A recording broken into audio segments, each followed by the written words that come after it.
사실은 왜 개헌이 이야기됐는가에 대한 근본적인 이 배경을 좀 잊고서 좀 정략적으로 편의적으로 이야기하는 거 아닌가 싶은데요. 예. 이 개헌이 왜 있었냐면 탄핵 때문에 있었습니다. 지금 이제 헌정사상 처음으로 탄핵으로 대통령이 파면되고 또 지금 감옥에 가 있는 상황이 되어 있는데 이 역대 대통령이 직선 이제 되게 불행했습니다. 뭐 가족이 구속되거나 또 본인이 뭐 수사를 받거나 또는 죽거나 뭐 이런 일이 있었는데 그래서 이런 실패. 근데 이게 국정이 또 혼란으로 이어졌거든요, 매년. 예. 그래서 이제 권력 분산을 이야기했던 것이고 그래서 개헌이 나왔던 것입니다. 그래서 모든 정당 후보들이 개헌하겠다고 지금 공약을 했던 것이고 그것 때문에 나오는 것입니다. 그런데 지금 대통령의 오늘 발언도 그렇고 미묘하게 정부가 바뀌는데 이게 지금 권력 구조 개편 이야기가 없어졌습니다. 이 대한민국 정부 국정의 혼란과 불행을 가져왔던 제왕적 대통령제를 어떻게 고치겠다는 말이 사라졌습니다. 오늘 보면은요. 기자가 질문한 것에서 권력 형태에 대해서 답변을 했는데 이 답변도 사실은 편의적입니다. 왜냐하면요.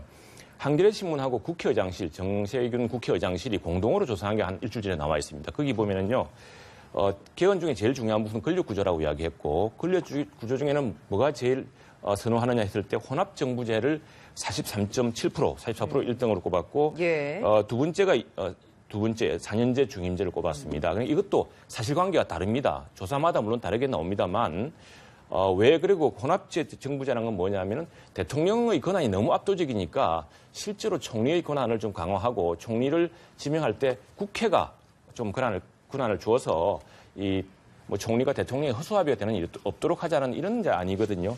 그래서 이제 그렇게 본다면 우선의 개헌안에 대해서도 강력한 이 탄핵 이후에 우리 국정의 혼란을 불러왔던 제왕적 대통령제의 문제를 고치자는 그런 인식에서 시작됐던 것이고 또 그러면 어떤 정부제가 좋으냐에 대해서는 혼합정부제에 대한 또 분권형 대통령제에 대한 아주 그 지지도 또 높습니다. 근데 그 부분을 무시한다는 것은 말이 안 맞고 또 하나 지금 갑자기 지방 분권만 갖고 이야기하는데 지방 분권의 문제는요. 사실은 지방 재정의 문제입니다. 이거는. 그 지방 재정의 문제는 또 한편으로 보면 지방 경제 균형 발전의 문제입니다. 만일 지방 정부별로 세수를 해서 쓰게 한다면요.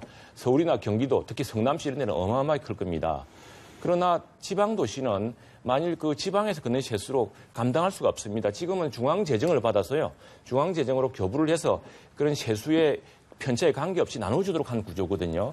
그런 것들을 잘 봐야 되고 해서 지금 좀 너무 이 문제, 왜 개헌이 논의가 시작됐는지에 대한 근본적인 의문, 그리고 국민들이 어떤 그러면은 권력 형태를 선호하느냐, 그리고 정말 지방 분권을 위해서는 지방 경제를 고르게 성장시킬 정책이 무엇이냐에 대한 진지한 좀 문답이 있어야 될 것 같습니다.